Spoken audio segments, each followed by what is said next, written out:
Olá, tudo bem? Como vão os seus estudos? Como vai a sua vida e a sua caminhada? Eu sou o professor Francisco Medeiros e queria saber como vão os seus estudos. Como você tem lutado para chegar ao seu objetivo. Em aula anterior já falei a respeito sobre a gravitação. Já havia falado que quando se fala, a princípio, começamos com a ideia de geocentrismo, e na ideia de geocentrismo a Terra se apresenta no centro e o Sol vai girar em torno da Terra, descrevendo uma trajetória perfeitamente circular. Além disso, a gente dá um outro passo pensando no inverso. Agora, heliocentrismo, o Sol como o centro do sistema e é a Terra que vai girar em torno do Sol, descrevendo uma trajetória perfeitamente circular. Aí é que tá.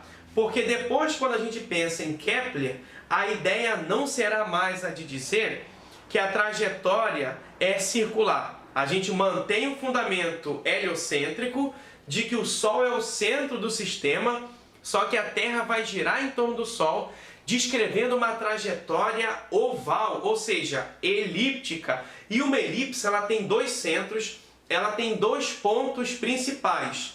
E tendo, portanto, dois pontos principais, o Sol vai ocupar um desses dois pontos, de tal modo que cada ponto é chamado de foco. Foco 1 e foco 2.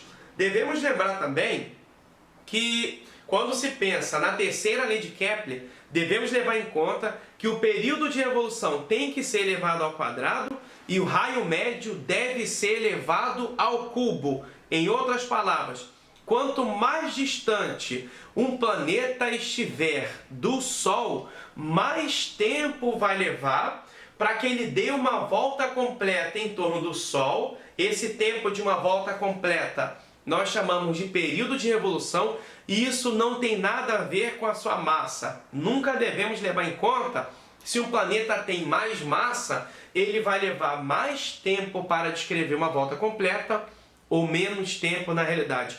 O fator mais importante para justificar o tempo de uma volta completa, na realidade, é a distância entre esse planeta que estamos analisando e o próprio Sol.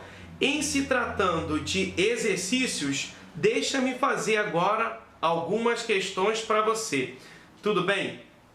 A primeira questão caiu no vestibular Unifesp e ela diz o seguinte: a massa da Terra é aproximadamente 80 vezes a massa da Lua e a distância entre os centros de massa desses astros é aproximadamente 60 vezes o raio da Terra. A respeito do sistema Terra-Lua, pode-se afirmar que, letra A Lua gira em torno da Terra com órbita elíptica e, em um dos focos dessa órbita, está o centro de massa da Terra. Letra B. A Lua gira em torno da Terra com órbita circular e o centro de massa da Terra está no centro dessa órbita. Letra C.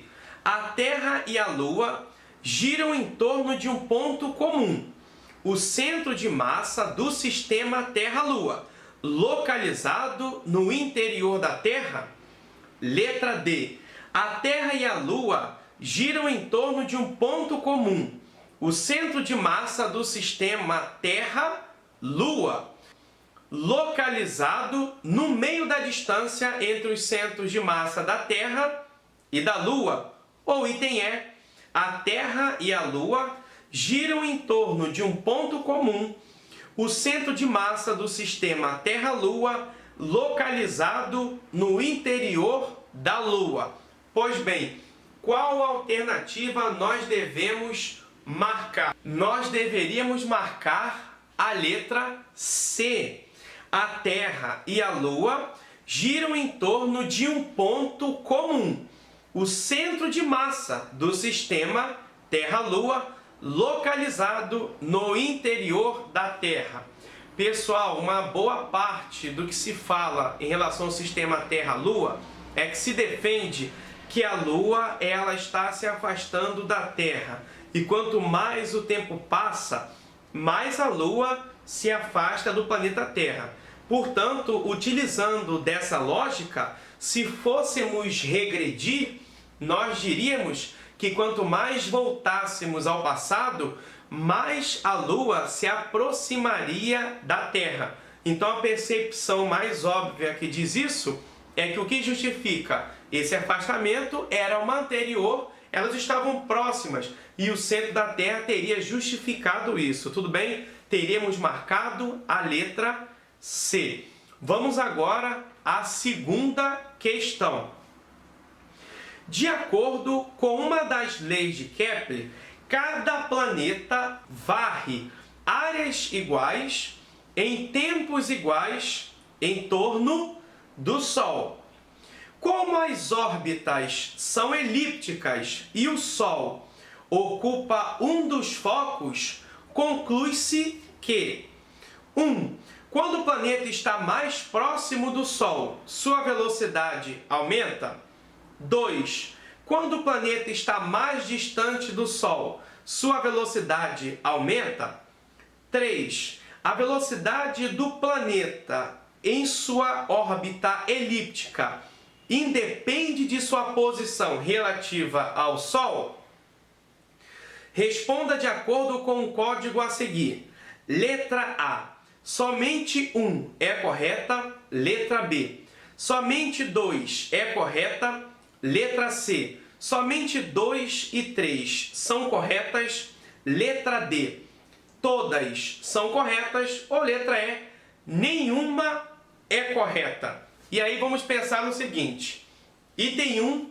Quando o planeta está mais próximo do Sol, sua velocidade aumenta. Esse é um item completamente correto. Devemos levar em conta que a segunda lei de Newton nos explicava que força resultante é massa vezes a aceleração.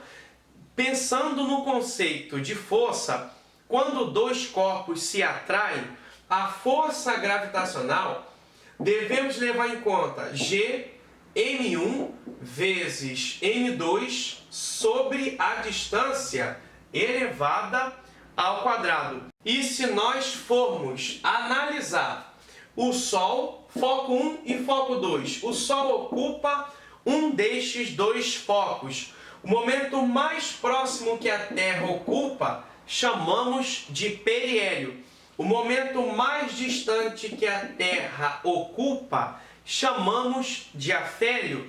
Se essa distância diminui, devemos perceber que distância é inversamente proporcional à força. Quanto menor for a distância, maior a força. E quando se pensa na segunda lei de Newton, força é massa vezes a aceleração. Essa caneta, ela tem uma massa. Se eu aplicar uma força, quanto maior a força, maior a aceleração. Então, se maior for a aceleração, maior a velocidade. O item 1 está plenamente correto. Número 3. A velocidade do planeta em sua órbita elíptica independe de sua posição relativa ao Sol. Depende sim.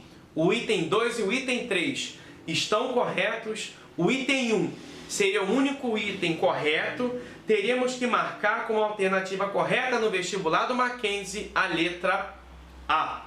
Então espero que você se mantenha bastante focado